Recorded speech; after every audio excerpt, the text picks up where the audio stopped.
Bueno, ha hecho una descripción de lo que permanentemente los argentinos venimos consumiendo a través de los medios hegemónicos, donde lo que se genera en la disputa política en realidad es la diferencia y no se hace un esfuerzo, digamos, para encontrar puntos de coincidencia, que es lo que hoy la sociedad necesita. Nosotros tenemos una sociedad muy tensionada, digamos, ¿no?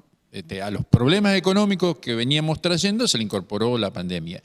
Eso, más limitación en la movilidad, limitaciones en la vida social, no poder participar de eventos que hacen a la unidad familiar, ha generado tensión. También lo ha generado en el ámbito comercial, en el ámbito industrial.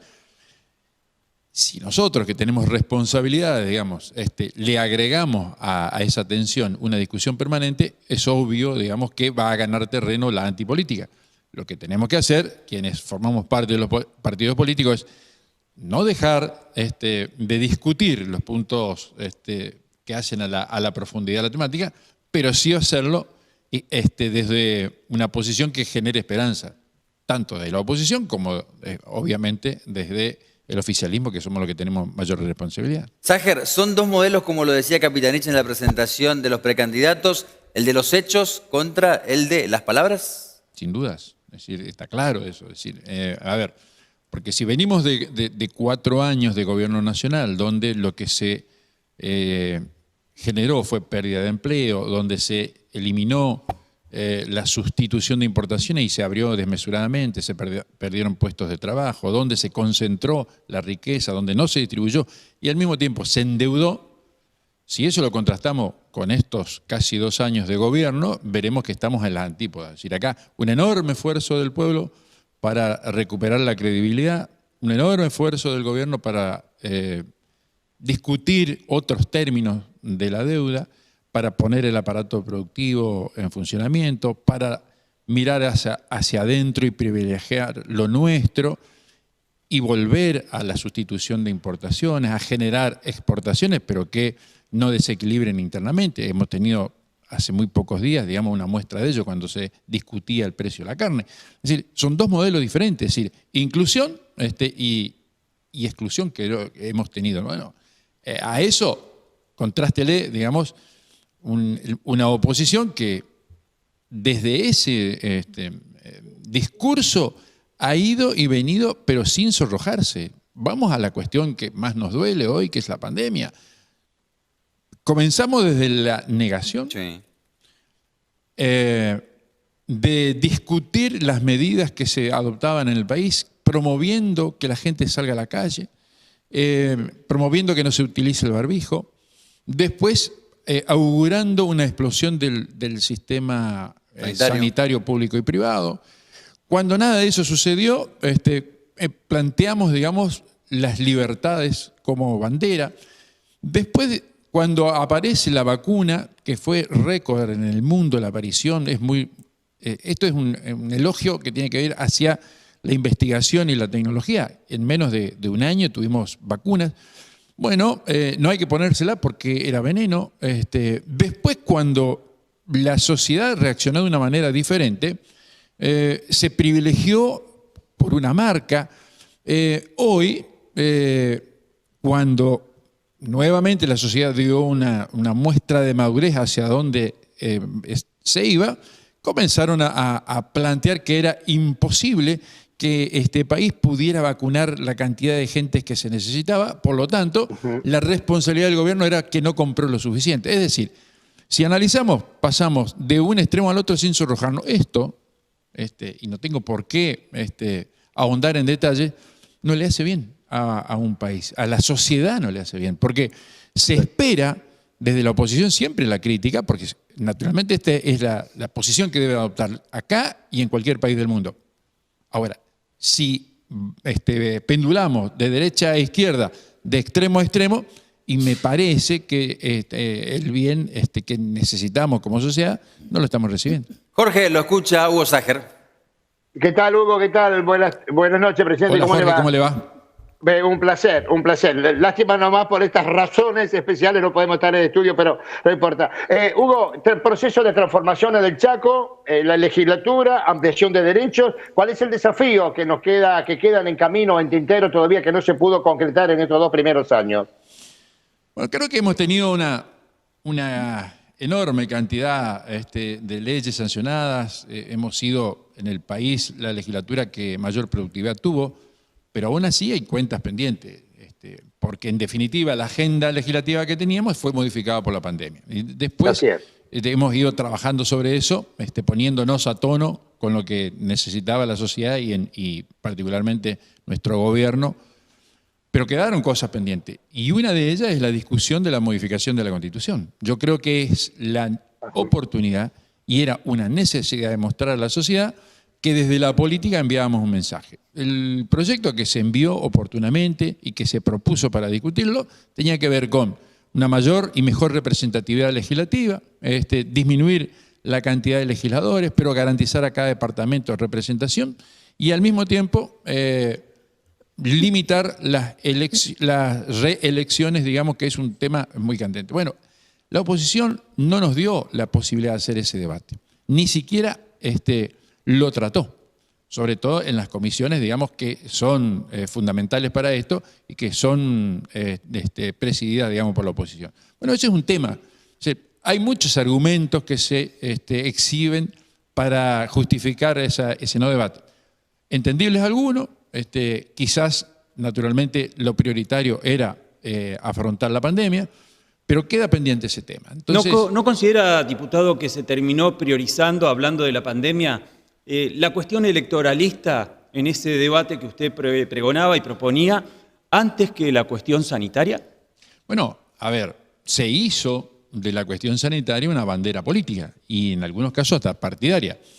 Creo que el tiempo, me refiero a la oposición en nuestra provincia, permitió que aparecieran conductas de madurez, porque hemos visto por parte del Poder Ejecutivo la apertura a la participación de la oposición legislativa. De hecho, en muchos casos fueron voceros, algunos participando en el comité de vacunas, otros en el comité de emergencia, y eso creo que facilitó el intercambio de ideas y fundamentalmente de datos.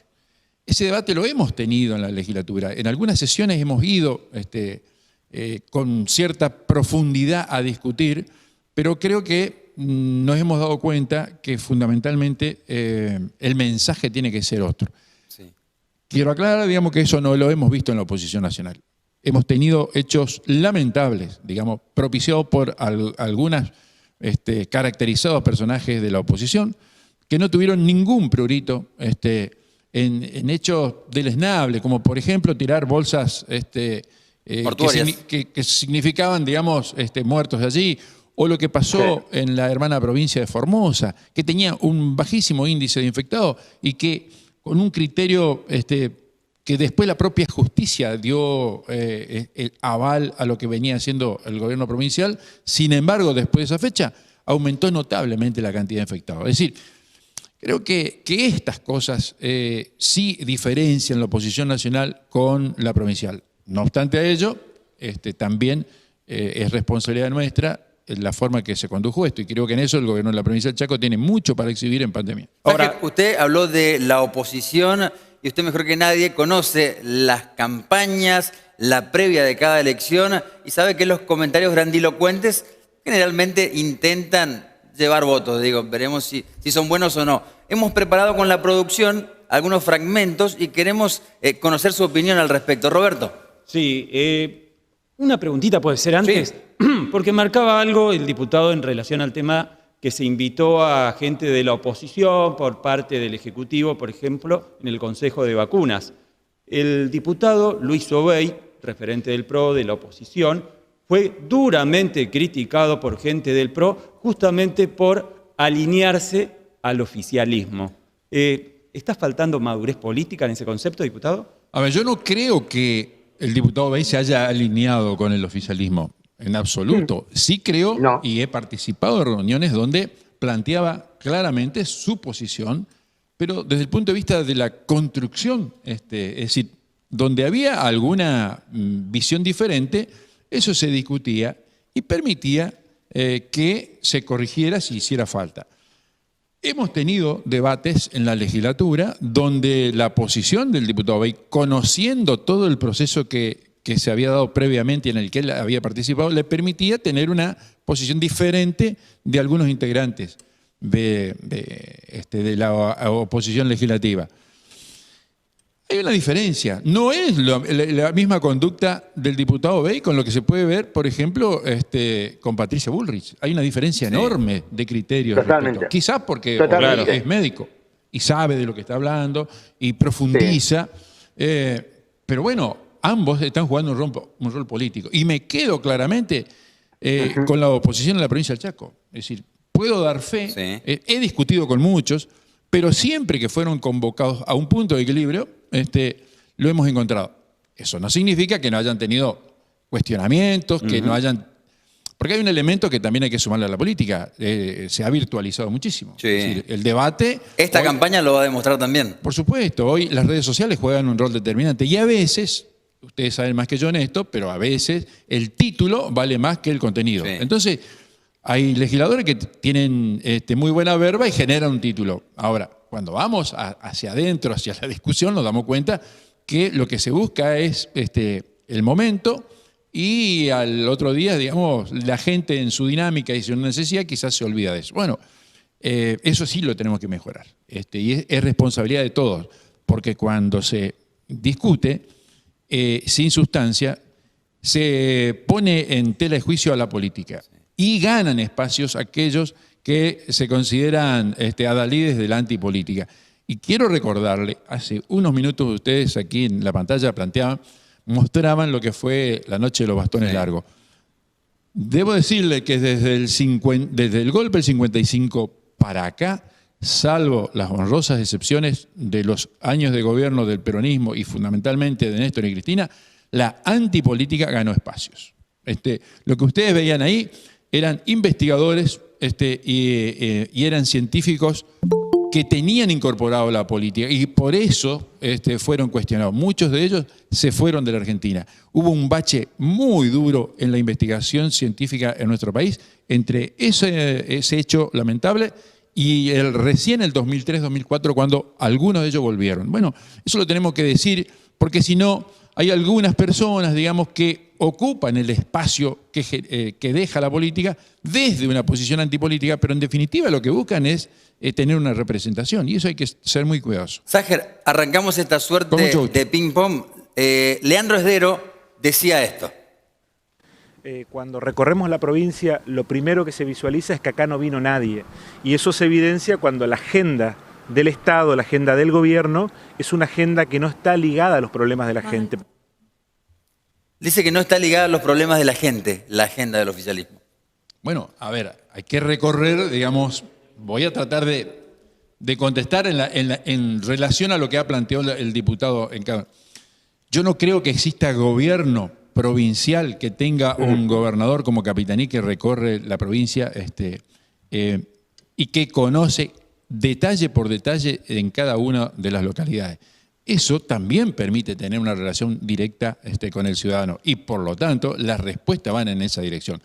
Lejos estoy de compartir lo que plantea Leandro, es decir, porque hay un gobierno presente, permanente y fundamentalmente un gobernador consustanciado con los problemas de la gente. Es decir, muchas veces se lo critica a Capitanich porque le dedica más tiempo de lo que se considera, entre comillas, normal, atendiendo cuestiones de la gente.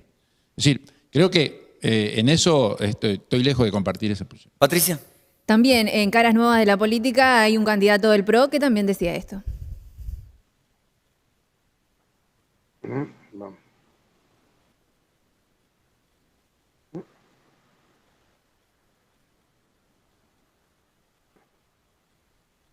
Bien, enseguida va a estar Iván Giocker del PRO con lo que estaba comentando al respecto de que esta es la provincia más pobre.